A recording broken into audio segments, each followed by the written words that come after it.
It's been like a constant profiling thing at a lot of places and stuff like that. Like they judge people by the way they look. We do look so good. At least I got dreads and I'm gonna admit it. You feel me? We dress hood.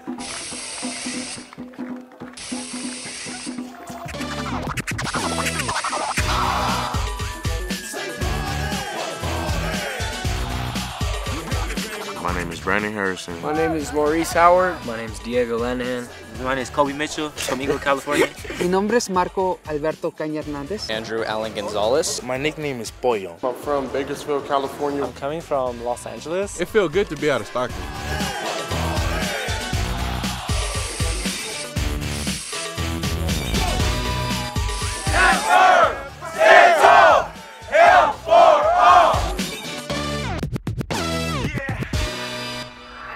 Sons and brothers, how y'all feeling? Fantastic, terrific, great, The Sons of Brothers Camp is part of the Health for All initiative. This group of young men are connected to the Building Healthy Community sites in 14 cities around the state of California. At this camp, we're looking to transform these young men into the leaders that they can become so that they can build more justice and they can advocate for health in their communities. And that doesn't just look like physical health, it looks also like mental health, like spiritual health. As a young man of color, I've encountered several different struggles in my hometown. Racial profiling has probably been one of them. I've been stopped by the police a few times while I was walking either home from school or just out on the street to go to the store. Who's ever been stopped by a policeman before? People stereotyping me and putting me down because of my race. Well, I'm here today because my mentors, they told me if I want to be part of some camp. They're like, you should get away for a little bit from the hood and from Santa Ana. I suffer from depression, so they kind of thought that it would be good for me to come outside here. A lot of young men in my communities, particularly Southeast Asian and API folks who are part of the movement, have particular issues that they are facing around deportation, violence in their communities, and this crisis within the model minority myth that creates this idea that all Asians are good at math, good at science, and it's not necessarily so. Sometimes I go through things that I don't really want to share with people. I just want to think about them. I would always put my chin up and my hands in their pocket so I can look hard and stuff, just so that they won't mess with me. A lot of young men here are coming from families that are single-parent households and have experienced a lot of challenge. They come to the camp in many ways to work some of that out with elders, with mentors, with camp counselors. This week is a week about you asking yourself questions. What kind of young man are you going to be? And what's behind all these teachings is encouragement to have courage. Support you, ready? Ready! Can I trust you? Yes! Sometimes we come from environments or we face situations that give us a false identity. This is how you have to behave, this is how you have to interact, this is how you have to feel to protect yourself. Everyone's supporting, guys. Yeah! So opportunities like this is to build healthy, positive, meaningful, inclusive relationships. So the purpose of this exercise here at the High Ropes course is to have people at their own comfort level find a challenge and then achieve that goal with their team support. You'll get students that go up and we'll call it a need for an emotional rescue. They'll freeze. Oh, you're too late now. You got to jump. Don't worry. Let's go. Let go of the rope. Just sit off. Jerry, just scoot like you're going into a pool, man. It's not usually a fear of heights, but it more comes down to trust. To say that you're scared is kind of a big deal, especially if you're not talking about masculinity. Jerry! It's okay to be scared. It's all right. It's horrible. I promise you're good. This is a collection of mentors and a team, a staff of people who have invested to be here. Brandon, go to your left. There you go. Left foot, use your leg. Come on, Tariq. We climbed this 50-foot platform. Before Brandon went up, I said, I haven't seen anyone do it blindfolded, but I think you could do it. Right hand up. Right hand all the way up. There you go. Robert has a very strong voice. Left hand up. Yes, to the rope. So I could hear him really good. When I would ask him for something, he would respond right away. When I first got here, I didn't trust anyone because that's just how it is where I come from. It was just shocking to see that there's genuinely nice people from the inside of their heart. The Sons of Brothers Camp is an opportunity for young men to release on some of the things that maybe have been bothering them, things that they have not been able to talk about with other folks. Well, my dad's been deported for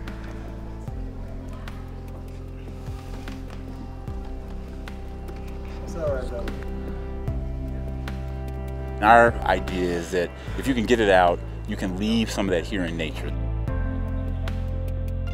Nature is big enough to absorb some of the pain, some of the trauma that you may have experienced.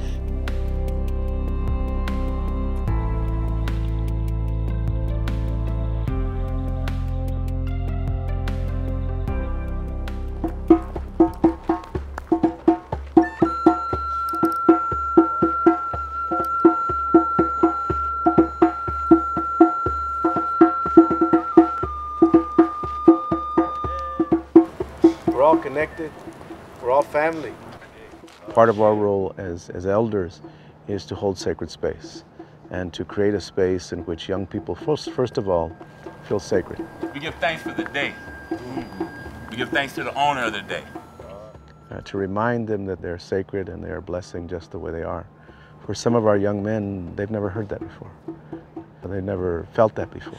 At my house, if you go 2 blocks away, every corner you will see a liquor store. You see people on the corner smoking pot. There's cannabis clubs constantly everywhere. You see check cashing places and no banks. Yeah. That's a very big Stuff thing. like that. That's a serious thing. You see check cashing places and no banks because they think people can't afford banks. And if they do, they think you're going to rob them. I think a lot of people have counted these kids out.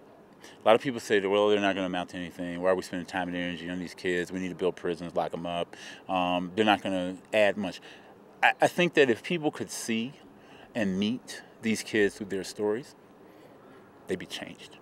I've gained trust with people, but it's very hard to do so because, well, my family doesn't know I'm gay or whatever, but they know I support gay rights. So I'm not able to sit on my own dinner table, so that kind of hurts. The most vulnerable people, statistically, in the U.S. are queer people of color. So we thought it was very, very important that we have discussions around, like, what is a healthy masculinity? What is gender? What's a really common thing that you hear about men? Masculinity is not about the way you act or the way you look. It's about the way you present yourself and the maturity you carry throughout your thought. Also, building solidarity with people that maybe aren't in the same place around gender or sexuality that you are. Assigned female at birth, but not really a girl, but not completely a boy either. I was taught to have this misconstrued idea of what it meant to be male. When I don't know who I am, I'm forced to choose, but it's hard to choose something that isn't there. Even in inclusive spaces, I feel like I'm left out. If we advocate for the most marginalized among us, it actually benefits us all. I normally don't talk to straight men. I get scared that they might hurt me emotionally. But here at the camp, it's actually been amazing because my cabin mates, they have been like my safety net.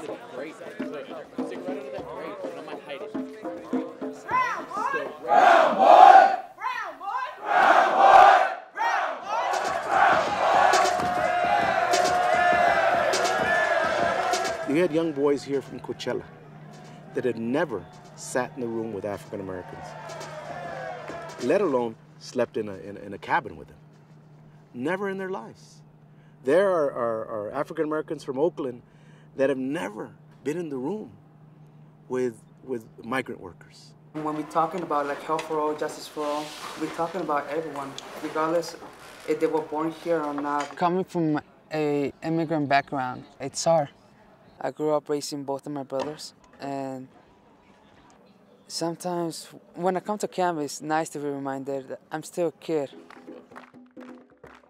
Growing up, there's always a fear of walking out of your home, and that could be the last time you see like your brother or your mom, not knowing if you're gonna come back to an empty house. Palabra is the teaching of my elders. Palabra is the teachings that I will cherish. Even when a student gets a DACA, it's hard because that only means that prejudice is still there, fear is still there, racism and other struggles are still there. How, this is the question, how do you step up with dignity when somebody treats you without dignity?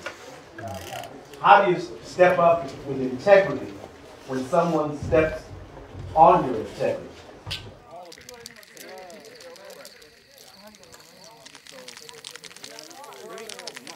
Tupac's one of my favorite rappers, right? See, one of the quotes he has is, "Mama didn't raise a thug." But you see, I'm over here in Stockton gangbanging, throwing up North Stockton, 209, you feel me? And yeah, that's why I chose Tupac. I'm the same way. Yeah. I've done all the bad stuff, but you feel me? I'm a spiritual person. I love to help people, but you feel me? It just is how it is where I'm from. Because we got to change when we're here. Yeah, we're changing. We're in the process. They're born into a society where the society is already filled with drugs and guns and all those issues. They know more about that because they are more in survival mode. Am I going to make it home from school? You know, not because of a test, but because there's a shooting. If I were to go back to Stockton and go up to all the homies that we bang with, if I were to go up to them and be like, man, I'm changing my life, I'm out the gang, whoop-de-whoop, they'd probably shoot me right then and there. I want to be a football player. I want to be a forensic anthropologist. If I don't succeed in school and if I don't do the right things that I'm supposed to, I can't pursue those dreams. In my mind, I know that I can finish school if I want to, if I try. But I'm not trying right now. I go to school high, drunk, I don't care. Like, I don't care what's happening to me. I'll sit in the class and go to sleep the whole time. And when I'll cuss out the teacher, I don't know. I just need to change a lot to pursue my dreams. Well, I heard youngsters calling their school the yard. There's only one other institution where I know they call their open space a yard, and that's a prison. And there's youngsters who go to school and the first thing they see is a barbed wire fence. The first thing that they see is a police officer, instead of a caring adult saying, hey, good morning, did you eat something today? Is your family good? This is my friend Abraham. He's the person that I've been talking especially about. He's been there from day one. Like at school, they call the cops on him. They restrain him. They give him pills and they institutionalize him. You're probably gonna be bad in the streets. You're probably gonna be a little gangster. But look at me now. I'm not a gangster. Look at me now. Look at me now. There's a young man that's crying out for help in every neighborhood. There's a young man that's trying to find his or her own way. That's hungry for daddy's love. You see that young man that's been battered and abused. You see that young man that's hungry for education. So it's so many challenges, and we have to try to find a way to hopefully that they'll open up and share that so that the healing process shall start. If anyone has ever told you that you don't know how to be respectful, you tell them they're lying. Because we saw respect this whole week.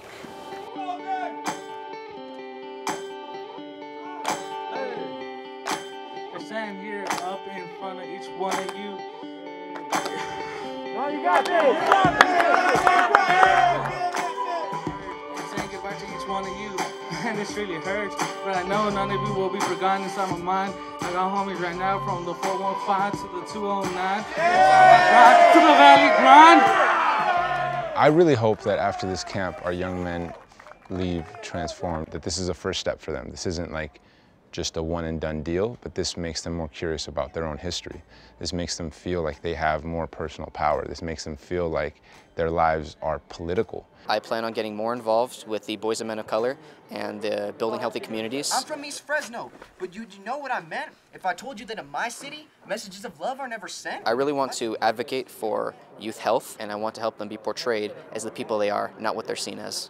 If you entrust the young people with their leadership, with their voice, they can do remarkable things. This salvation or... We've seen it with restorative justice in schools. We've seen it with reducing school suspensions. We've seen it with the work of the Dreamers and immigrants around health for all.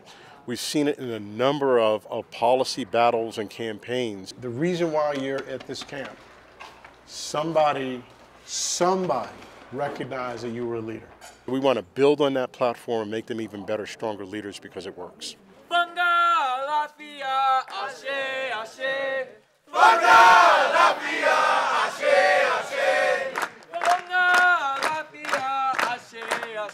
The first day I came here, you know, I thought I wasn't going to meet nobody because I was the only person who came from Inglewood.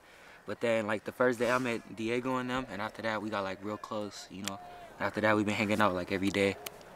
So, you know, we're like brothers now. We don't know none of these people. When we came here, we was tripping. But all the mentors gave us so much love. They made us give love to each other. And now we all trust each other with our lives to be able to do things. Every single person we got close to as a family. In such a short amount of time because of so much love. And people, that's what happens when you have that much love. And that's the kind of shit that people say is impossible. And we did it. California was born in me. Even if I was born from Cancun and the land of the waves, California was born in me. Sons and brothers! A war between the capital and Tenochtitlan. A war between my blood.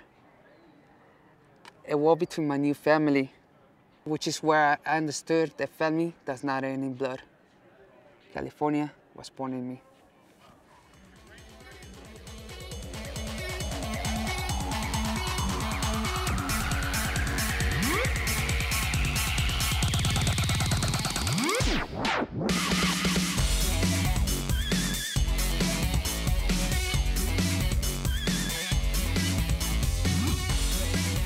I see us taking care of each other's kids, helping each other when times are bad. I see us growing old, kicking it.